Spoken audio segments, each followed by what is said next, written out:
Sveikas. Sveikas, sveikas.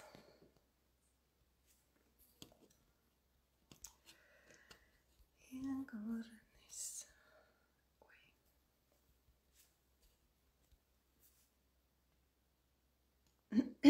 Tūlīt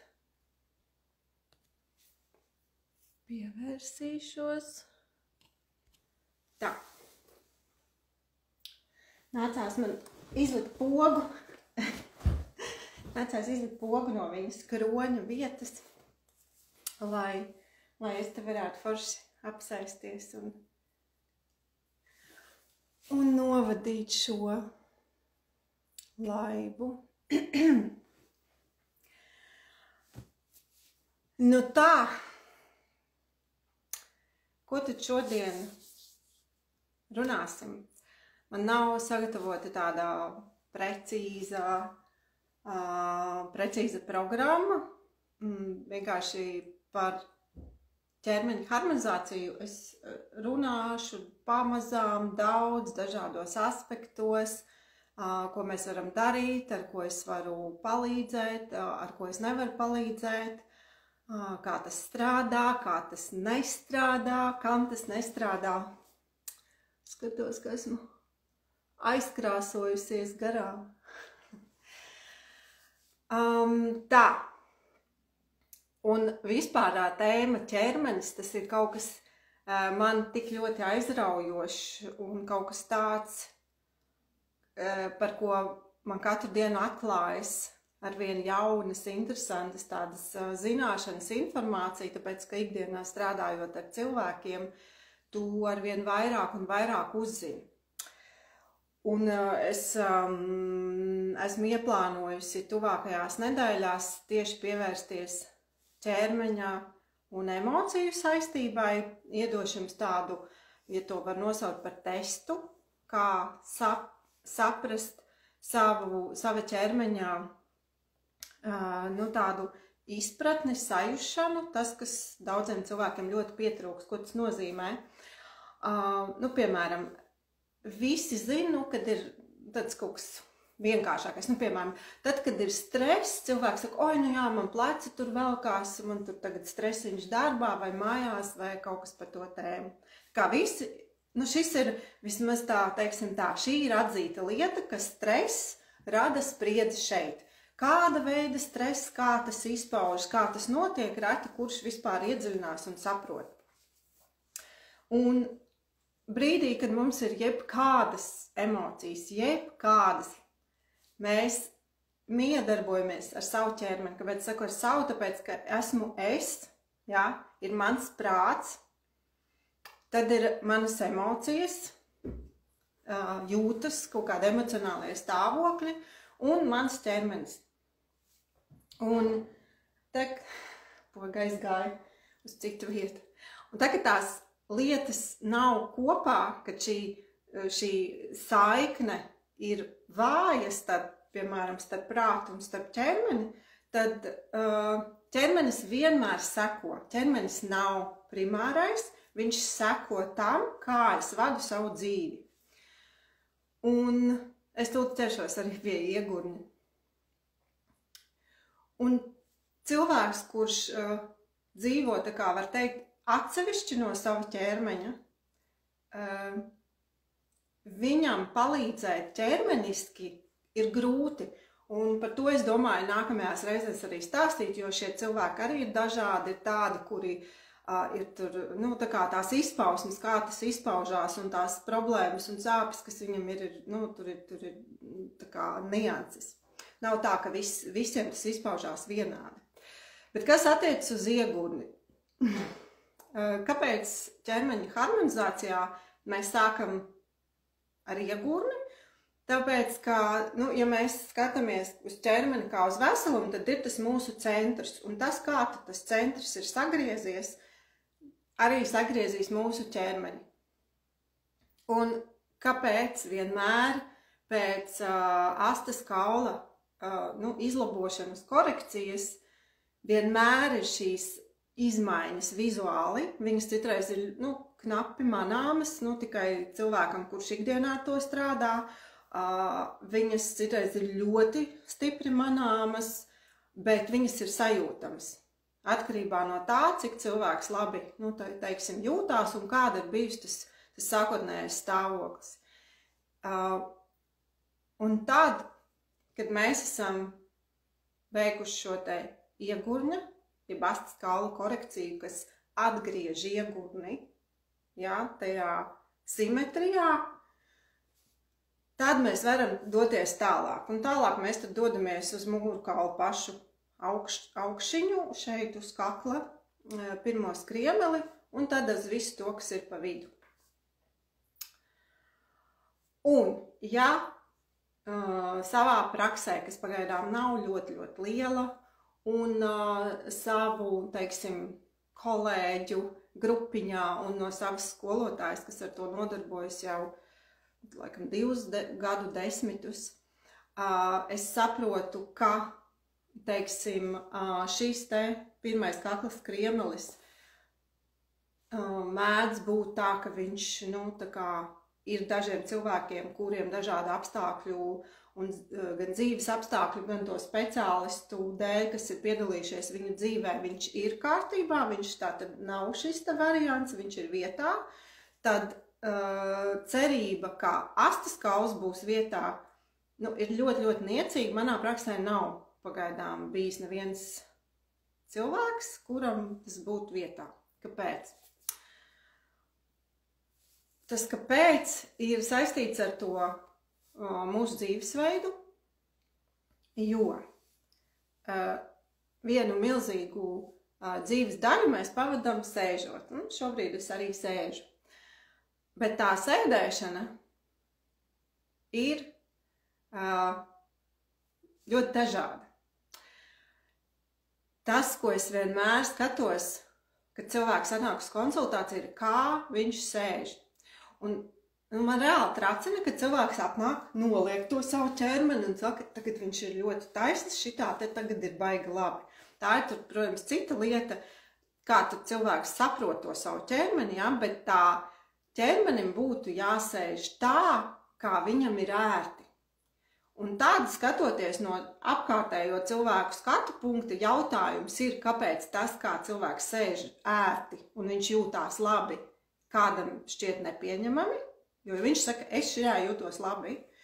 No kurienes nāk visas šie uzstādījumi par to, ka tur joga, diemžēl, daudz ir piedalījusies ar teiksim, nepareizu uzstādījumu ieviešanu, par taisnu sēdēšanu, par pareizu, teiksim, kāju likšanu, par dažādām lietām.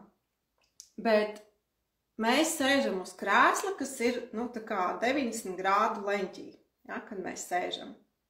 Ja viņš tiešām būtu 90 grādu leņķis, tad tā būtu tāda visergonomiskākā pozīcija, kad mūsu kājas atrodas uz zemes tādā leņķī, kad mums ir šis 90 grādu, mums ir tur pareiza muguriņa un mēs sēžam, nevis mums ir kājas uz leju vai kājas uz augšu, un ja kājas mums ir, teiksim, ja mums ir šī te virsma vai šī virsma, kad bija pārsvarā krēsli ir veidoti tā, ka iesēžoties mēs tā kā drusku dziļāk esam, īpaši mašīnā, tur vispār nav iespējams nesaspiest savu astes kaulu. Tātad vai nu gan šajā pozīcijā, kad mēs sēžam, mēs nospiežam savus augšstilbus, asinsriti augšstilbos, protams, visu limfātiskā sistēma, tur, mēs principā paši sev apgrūtinam dzīvi. Un būtu stulbi tagad atteikties no krēsla, vai ne? Tāpēc, ka vajag dzīvot, un mums ir tāda dzīve, bet mēs varam padarīt savu darba vietu, savu vietu, kur mēs sēžam mājās vai jebkurā citā vidē, pēc iespējas ērtāku un ergonomiskāku. Ja jūs nesaprotat to, ka sēžot tur kaut vai pusdienu sēžot un pie datora, sēžot ar, es rādīju tos nepareizos leņķus, tad jūs saprotat, ka tas ietekmē milzīgi, tas dod milzīgi ietekmi uz to, kāda būs asinsrite, kāda būs limfas plūsma, kāda būs attece, un to, cik smagi ķermenis jutīsies un cik smagi jutīsies muskuļi pēc šādas sēdēšanas. Tāpēc, bez tā, ka jūs ieviesiet sev ērtu šo sēdēšanu, es visām klientēm dodu spilventiņu ar caurumiņu aizmugurē, uz kura sēdēt ir ļoti ērti. Un šis spilventiņš ir obligāts mašīnā, un tad, kad viņš jums tur ir, un jums viņa nav, jūs saprotat, cik ērti ir sēdēt šādā pozīcijā, un cik viegli ir gurniem un gūžām un iegurnim un arī krustiem. Otrs ir iemācīties atļaut savam ķermenim sēdēt ērti.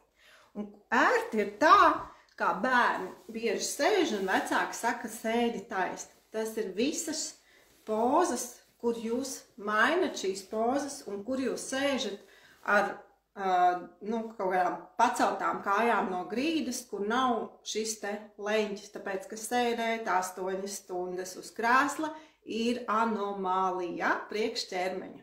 Okay? Bet mainīt pozas, kustēties un piecelties ir vienkārši tāds must haves. Man te bija viens jautājums, ko es palaidu garām. Kā viss šis izpaužas skoliozes gadījumā? Inga, tev ir jāuzraksta, kur ir skolioze. Mīļās, kad jūs atnākat uz konsultāciju un sakat, man ir skolioze, pirmais ir jāsaprot, kas ir skolioze. Tad ir jāpasaka, man skolioze ir tur tajā vai tajā zonā.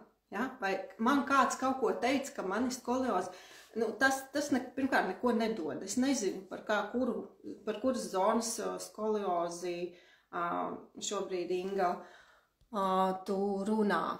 Ja tu runā par jostas vietas skoliozi, ko es esmu arī likusi bildītēs pirms un pēc, tad loģiski, ka ja tajā brīdī, kad iegurnis iegriežas, tad viņš iegriežas ar pleciem, ne? Tad tur var būt pat milimetrs.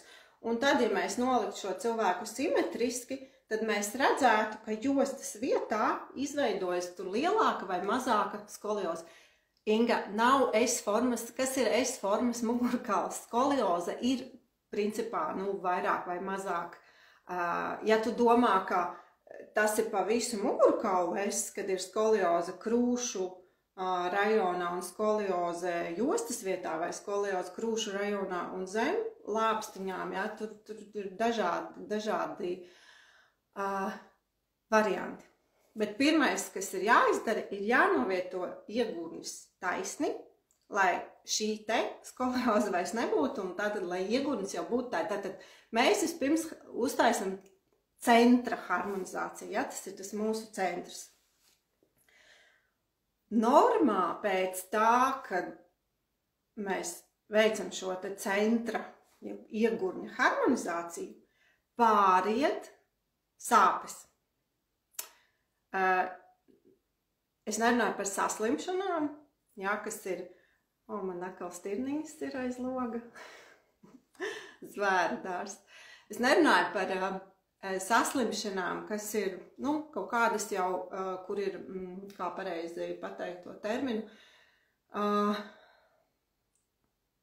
neatceros latviski, tātad, kur jau ir izveidojušās kaut kādas pārmaiņas, ja?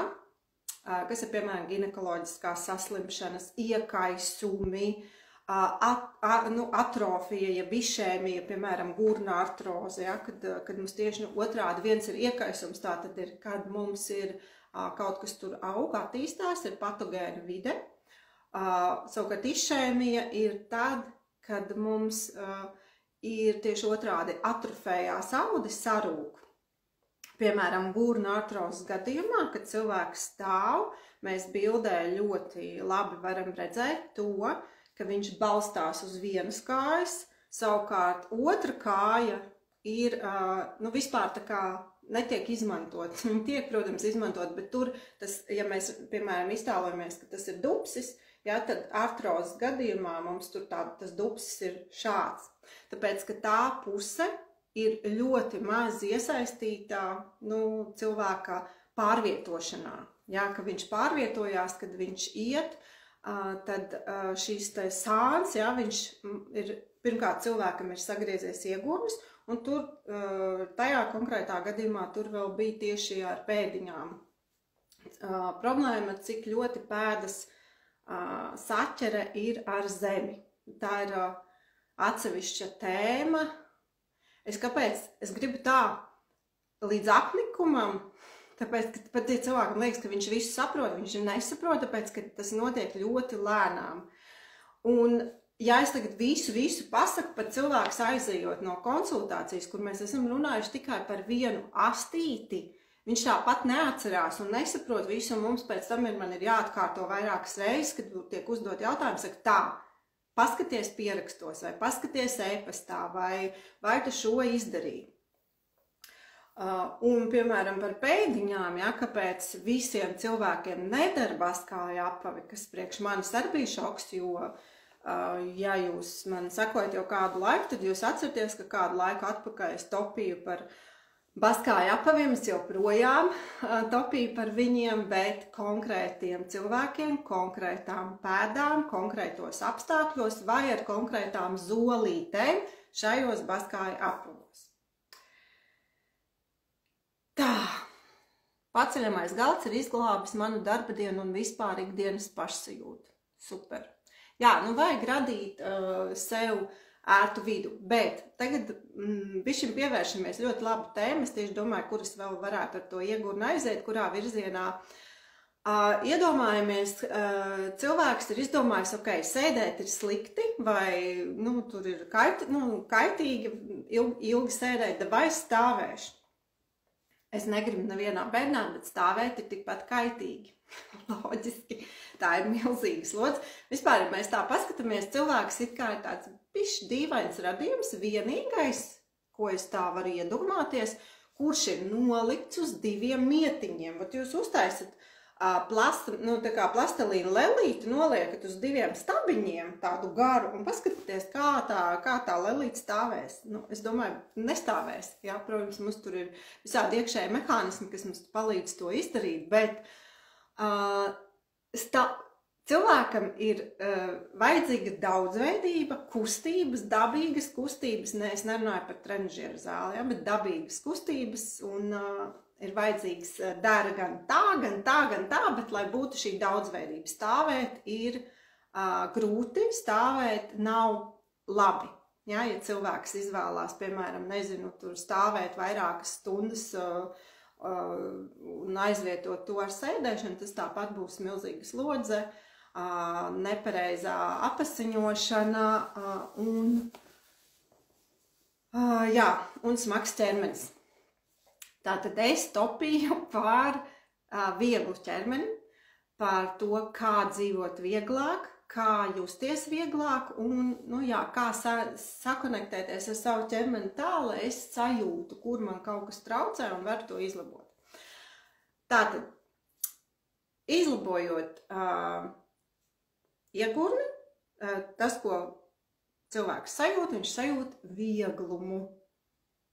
Ja? Cits tur vairāk, cits mazāk, tātad man nesāp un es sajūtu vieglumu. Bet tieši tā, par ko es minēju tikko sarunas sākumā, par sēdēšanu. Mums nav iespējams vienreiz par visām reizēm uz visu tālāko mūžu izlabot astīti. Kāpēc? Tāpēc, ka, piedodiet, stirnas vienkārši novērš manu uzmanību un tur mums atkal ir divi buciņi un viņi tur kaut ko jau plāno. Tātad, ja mēs salaužam vai izmežģījam, paņemsim pirkstiņu, jo tas ir vislīdzīgākais astītei, tad mēs parasti aizejam pie ķirurga, viņš viņu mums uztaisa krakšķi, ieliek pirkstiņu vietā, vai ne, un ieģipsē. Tāpat ar jebkuru tur ķermeņa, ne jebkuru, bet ar kāju vai roku. Tātad mēs viņu salabojam, uztaisam to nepatīkamo, to aso sāpīgo brīdi, un pēc tam mēs viņu nofiksējam. Kāpēc? Lai viņš var sadzīt.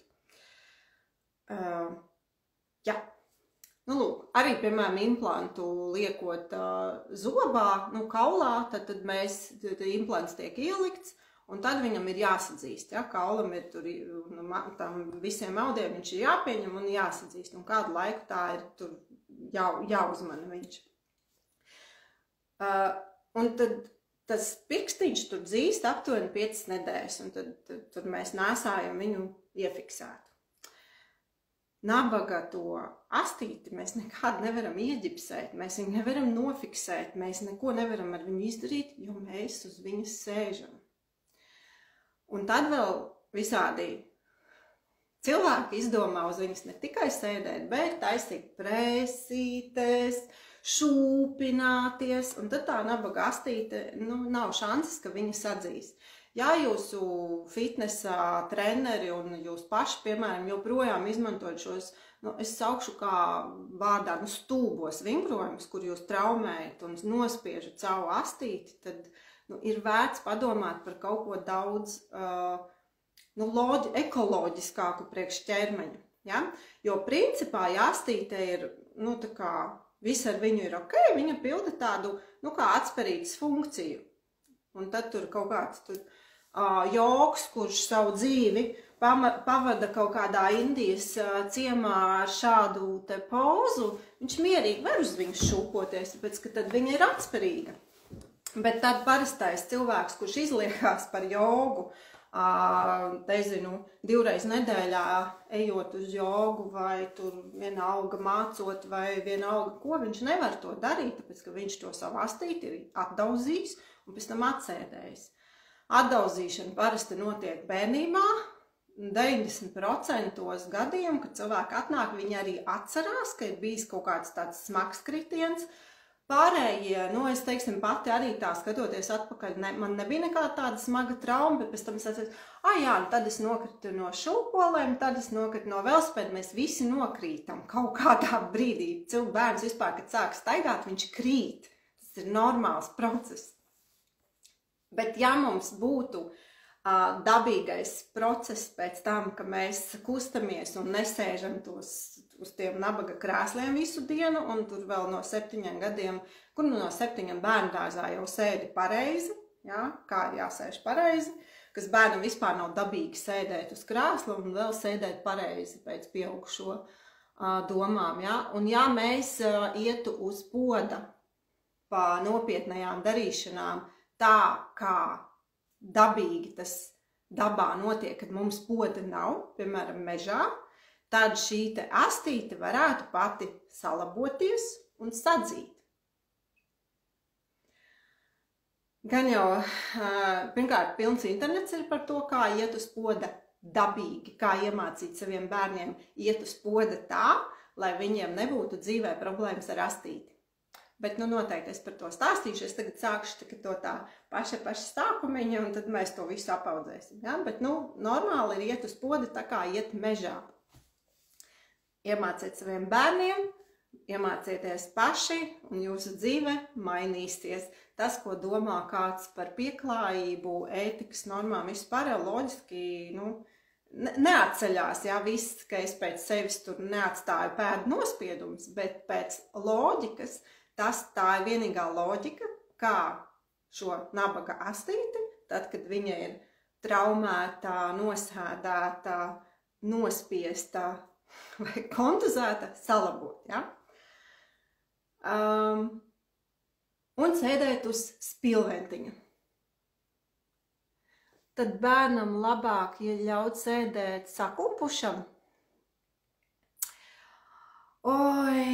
Tāda vispār ir tēma, jo es nezinu, ko tu domā, Undīne, ar vārdu sakumpis. Ja tavs bērns sēž šitā, es pieļauju, tad tas ir šausmīgi smagi. Viņš ir parasti šitā sēž, tad, ja bērns ir, piemēram, iegrims telefonā, vai ne? Bet dzīvē 100 punktu viņš šitā nesēž, viņš varētu drusku šādi sēdēt. Ja, vai kaut kā tā, bet šitā sēž tikai telefonā, un tā vispār ir tur atsevišķa tēma. Bet tad, kad bērns tur, sēž dīvānā, pogā, sēž uz krēslā, uz grīdas, un viņš nesēž šitā, bet sēž, kaut kā šādi brīvi, tad viņš ir jāliek mierā. Ja tu gribi konkrēti, tad uzraksti man konkrēti, atsūti man bildi, un tad es tev varēšu pateikt, jo visbiežāk tas ir vai nu telefona jautājums, kam ir pievienots vecāku stresa jautājums, vai arī bērnu krūškurvi, tātad šīs te lāpstiņu un krūškurvi zonas rajons ir piesaistīts kam? Viņa fiziskajai attīstībai, tas ir tas, kā viņš ir piedzimis, kāda ir viņa resursi, dotības, vai viņš ir vesels, vai viņam ir, teiksim, kaut kādas tur saistaudu problēmas. Ja viss ir normāli, viņš vienkārši šādi to dara ar telefonu, tātad tur ir cits jautājums. Un vēl bērna šeit šķībums, mēs viņu vizītē risinam, tātad mēs noliekam mastīti vietā, mēs izlabājam visus kriemlīšus, un mēs strādājam ar mammu, ar to. Tur ir pat tāda, nesen arī man bija viena klienta, kur saka, jā, tas ir kaut kāds vispār fenomens, tātad bērnam tur sāp. Es tagad izdaru to, ko tu saki, es par to padomāju, es pasmaidu, es pasaku, mēs uzspiežam bērnam, tur nesāp, un skriemelītis ir atbrīvojies. Lūk, tā kā, redz, nav man tādi viennozīmīgi atbildāmi jautājumi, un es vispār nevaru pateikt tā, ka viss ir kaut kā tā, ir kaut kādas lietas, kuras ir diezgan skaidri, kā viņas risināt, bet, teiksim, ja ķermeņa apakštā, no vidus mēs skatāmies tieši uz to fizisko, tad šeit ķermeņa augšdaļu, izlabojot fizisko, mēs skatāmies, jo šī zona, tā ir mūsu emocionālā zona. Ja, tur atvilnis, pūšanās, tur ir fiziskas lietas, kuras mēs risinām. Mēs vispār nerisinām neko ar ēšanu, ja vien cilvēks nesaka tiešām klausies, es vienkārši, tad, kad sēdu normāli, viss ir normāli, bet, nezinu, tad es sēdos saldējumu ar skābiem kāpostiem, un tad man ir sūdīgi, tur ir loģika, vai ne? Bet pārsvarā jau cilvēki zina, kuros brīžos viņiem pieslēdzās, tur kaut kādas problēmas šeit. Tad tās mēs atkal risinām, caur galvu. Tātad būtu normāli jāiet uz podu pa lielajām darīšanām, būtu normāli, tā kā dabīgi, viegli jāsēž. Ideālā gadījumā pieaugušais savā dzīvē izmantot šo te spilventiņu mašīnā, obligāti lidmašīnā, tāpēc, ka izkāpjot no lidmašīnas vienmēr šitan viss ir stīvs, jo vienkārši tur vispār nav iespējams savādāk sēdēt, tur tie krēsli ir tādi, plus vietas nav. Un konsultācijas, es viņu sauc par konsultāciju, tad tikšanās laikā es iemācu cilvēkam, kā pašam darboties mājās, tieši tāpēc, ka nav iespējams vienreiz pa visām reizēm izlabot. Ja jums kāds osteopāts speciāls saka, ka viņš to ir izdarījis, jūs tad vienkārši uzdodiet jautājumus un padomājiet par loģiku. Ja es sēžu uz tās vietas, kas man ir bijusi, tur saspiesta, un viņa man nav vietā, un tad viņa noliek vietā, jūs saprotiet visas struktūras, kas ir bijušas, teiksim tā, izmežģītas, viņas ir kustīgas, viņas nevar, un viņas ir tad jānostiprina. Jūs sēžat uz tās vietas. Tas, kas ir skaidrs, ka parasti tās, ja cilvēkam ir sāpes, tad parasti pēc tās korekcijas viņas tādā veidā vairs neatkārtojas, jo, ja nospiedīsies, tad tikai pats galiņš. Ja vien atkal nebūs kaut kāda trauma, vai arī tu nezinu, klients saka, viņai bija tur 2 pārlidojumi, un viņai tur viss atkal ir čupā. Es saku, tu zini, ko darīt. Un tad, kas ir jāsaprot, ka tajā brīdī, kad es guļu naktī, es uz viņas nesēžu, un tad tas kauliņš dzīst. Aptuveni 5 nedēļas, un tad jau skatoties no mana tālākā dzīvesveida, kā es pret sevi izturos, tad tā astīte sacīst, un tad, ja vajag, es tik pa laikam viņu varu pielabot. Tā kā es to esmu iemācījusi. Lūk, tas tad īsumā tieši par šo daļu arī ir viss, ko es gribēju pateikt, lai nav tā, cik tad ir laiks. Jā, lai nav ļoti gara, lai pēc tam cilvēki, kas grib, var noskatīties, lai nav tur stunda jāsēž. Bet saprotiet lūdzu loģiku. Tātad, ja mans iegurnis ir sagriezies, tas nav tāpēc, ka es esmu kaut kāds, tur nezinu, piemēram, ar vingrošanu, ja? Kāpēc es arī tur dalos ik pa laikam ar to, ko jūs tur sakat un stāstu loģiku. Nu nevar būt, ka mēs piedzimstam tik reāli nepilnīgi, ka mums tur ir vājas saites.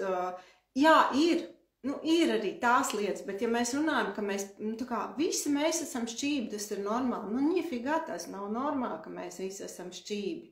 Ja? Ja bērns ir vesels, viņš kustās, nevar būt, ka viņam ir vājas saites, kāpēc viņš šitā stāv? Ja? Jābūt ir kaut kādai loģikai un jāieslēdz ir šī spēja uzdot jautājumus un skatīties kopsakarības, kā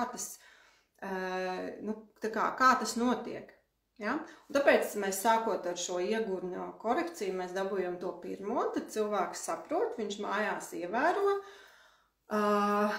un tad viņš nāk jau tālāk, un mēs tad ejam tālāk uz ķermeņa augšdaļu. Es regulāri palīdzu mājās savējiem, kad viņiem gadās, teiksim, šo te astīti atsēdēt. Bērnam loģiski, viņš tur kustās un visādi jocīgi guļ, un, protams, viņš tur nesēž uz tās pilventiņa, no bērniem to nevar prasīt, jā, bet pieaugušajiem, tāpat ik pa laikam gadās. Piemēram, ja es pārvietojos vismaz tur stundu dienā ar mašīnu, tur ir, jāsaprot, ka mums nevajag mainīt tagad savu dzīvi un padarīt viņu neērtu, tieši otrādi mums vajag saprast, kur ir tās problēmas un padarīt to dzīvi ērtu. Un tad, kad jau man tā korekcija ir bijusi un astīte ir vietā, tad tas, ko cilvēks mājās var darīt, tas reāli aizņem tur, manā gadījumā, kad es laboju tur dēlam vai vīram astīti, tad tas aizņem, pusminūti, varbūt minūti. Tā, kas tad bija par to bumbu?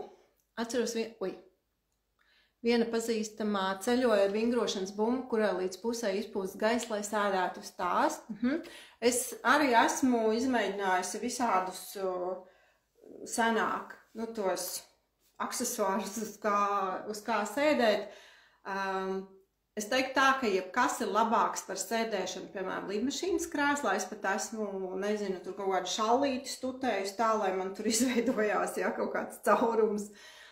Bet visi šie memory foam spilventiņi ir tikpat bezjēdzīgi, tādā ziņā, ka viņi nekalpo tā kā vajag kā memory foam matrači. Ja jūs guļat uz mīksta matrača, tas jums kalpo, kaut kādā veidā kalpo. Galvenais, lai ir ērti gulēt, bet pēc ķermeņa harmonizācijas uz tāda nav iespējams gulēt. Ja? Tāpēc, ka nakts ir laiks, kas man ir dots, ka tas mans nabaga ķermenis, kur es esmu visu dienu kaut kā nesusi un neesmu viņam pievērsis uzmanību, pēc tam vēl aizstiepusi uz trenažieru zāli, ar to visu saspringto muguru, un tagad es baigi stiprinu muskuļus.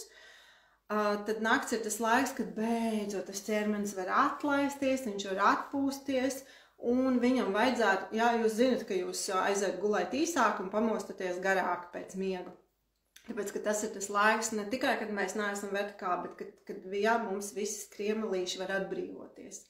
Un ja mēs guļam kaut kādā šajā putu mīkstajā matracī, tad, fik tur kaut kas var atbrīvoties. Tur nav loģikas tajā, Bet, protams, ka cilvēki ar kaut kādām nopietnām tur sāpēm, jau kaut kādiem smagiem defektiem, kuriem, nav, viņi nezin, ka var kaut ko darīt, un tad vismaz tādā ziņā viņiem, ir iespēja, kaut cik justies labi, vismaz naktī uz tā mīkstā matrača. Labi, mīļās, ja jums ir kaut kāds vēl jautājums, aši uzrakstiet, un nākamreiz mēs varētu parunāt par ķermeni. Es jums iedošu tādu testiņu, kā jūs varēsiet pajust, kas tur notiek ar ķermeni, un pastāstīšu par gadījumiem, kad nevar palīdzēt ar ķermeņa un emociju harmonizāciju, jo ķermeņa un emociju harmonizācijas, varētu tagad teikt, ir absolūti unikāla metode. Viņa ir unikāla, bet viņa ir unikāla ar to, ka nekas netiek darīts tā kā no tā cilvēka, kas to dara. To dara pats ķermenis. To var izdarīt arī pats cilvēks, ja viņš to metodu apgūst. Un ir cilvēki, kas arī to izvēlās. Ja? Bet es neticu vispār. Masāžas tas ir superīgi. Ja? Man pašai patīk masāžas. Bet masāžas laikā kāds cilvēks tev kaut ko dara, kaut ko palīdz, bet tas stāvoklis pēc tam viņš aiziet atpakaļ.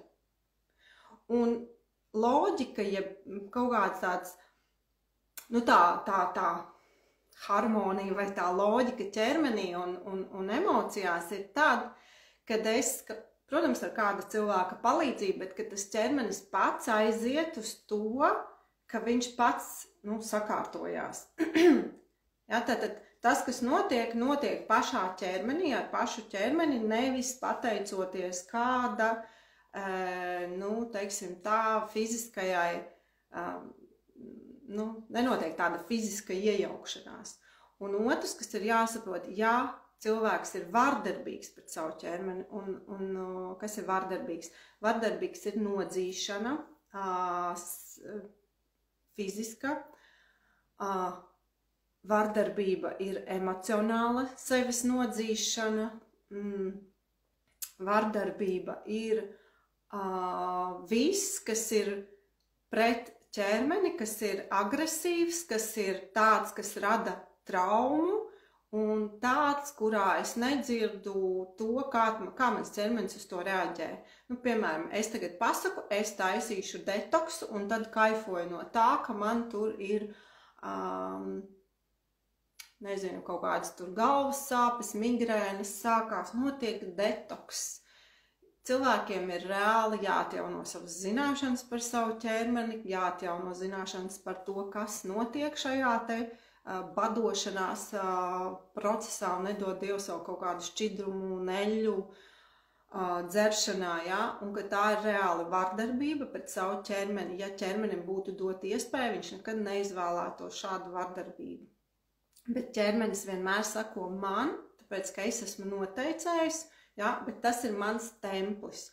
Un templis nenozīmē tagad paņemt ar adatu kaut kādu slotiņu, viņu izmēst. Tas nozīmē viņu saklausīt, tas nozīmē pirmkārt sajust, jo jūs saprotiet, kad cilvēks atnāk, kad es sāku pirms 2 gadiem šīs harmonizācijas, cilvēks atnāk, es viņam tā kā viņš nostājas, viņam, ok, šit ir tas, bet tas atkal ir kāds, kas tev ir pateicis, un tu tādu, ok, es esmu atnāks, un tad es jau tev uzticos, vai arī neuzticos, un daru, ko tu saki. Un tu aizēji tikpat gudrs, kā tu esi atnācis, bet tu vispār nejūti, jā, man teica, man ir šķība, ja es pastos bildē, jā, varbūt es esmu šķība. Mans mērķis ir tāds, lai, kad tu, piemēram, nostājies, mēs vienmēr, kad mums ir šī te diagnostika, cilvēks nostājas, saka, aiztais acis un sajūti, un es neatšūšos no tevis, kamēr tu nepateiksi, ko tu sajūti. Un tad ir, es neko nejūtu. Nav tāda lieta, ka tu nejūti. Tad ir, bet tiešām man ir sajūta, ka man ir iegriezies labais guns, vai man ir iegriezies kreisais guns. Mans mērķis ir tāds, lai tu sajustu savu ķermeni, jo, ja tu aiziesi mājās, un es tev būšu kaut kā tur nostatījusi pareizi, tu neko nebūsi sajūtusi, es tev ātri tur, ja, un mājās. Ja tev nebūs šīs te savas sajūtas un izpratnes, tu pat nevarēsi atšķirt, un tad atkal ir, jā, es laikam kaut ko jūtu, nē, man astīte ir vietā, bet es jūtu, ka man tur kaut kur velk. Kā tev var vilkt, ja tev astīte vietā, jo tajā brīdī, kad astīte bija vietā, kad tu biji kabinetā, tev nekas vairs nevilka un tev bija labi. Un tad tu nostājies un pārbaudi vēlreiz, tev ir sagriezies iegunis vai nav. Sliktākajā gadījumā nostājies pretī spogulim, to var redzēt. Nostājos pretī spogulim un redzu, ka rokas parasti, ka tas ir tātad uz otru pusi, kad ir sagriezies iegunis, nav tik ļoti viennozīmīgi. Dažreiz izstāst tomēr, ka viņas ir tā kā vienādā, nu, tā kā vienādā augstumā, bet parasti ir kaut kā šādi. Ja? Tā, ka to var redzēt, un to tad es arī tādu varētu uzfilmēt video, kas ir tās pazīmes, kā tu pats nostājoties vari sajust. Un kāpēc ir svarīgi, pat ja man šķiet, nu, man nekas netraucē, tad saprast to loģiku, ka ja es stāvu šķībi, tad no tā izriet ļoti jau daudzas sekas. Un iedomājies, ja es stāvu šķībi, un tad es eju un vingroju, un es ar šo savu šķībumu nesaprotu, ka pat ja man liekas, it kā ir labi, bet iedomājieties, tas ķermenis, pirmkārt, cik viņam ir grūti nostāvēt, otrkārt, kāda tur ir apasiņošana tajā iegurnī, un plus es viņam vēl uzlieku fizisko slodzi, tā ka tās visas izmaiņas ir jāņem vērā. Un ir jāsaprot, jāsāk saprast reāli un mīlēt tas savus ķermenis, bet drusciņi savādākā veidā varbūt nekā ir pierasts, jo manikīrs nav sava ķermeņa mīlēšana, tas pat teikt, ka tas varētu būt pretēji, tas gan ir skaisti, man arī patīk skatīties smukiem manikīriem un nagu lakām, bet tas nav par ķermeņa mīlēšanu, tas ir mazliet par kaut ko citu, kas arī var būt patīkami, noderīgi un iepriecinoši. Labi, viss citādi es jau varu neapstāties un runāt. Tā ka būšu pateicīga, ja tu arī pēc noskatīšanās kaut ko ierakstīs komentārā vai padalīsies, ko tu saprati vai uzdos savu jautājumu, un tad jau uz tikšanos nākamreiz. Tā!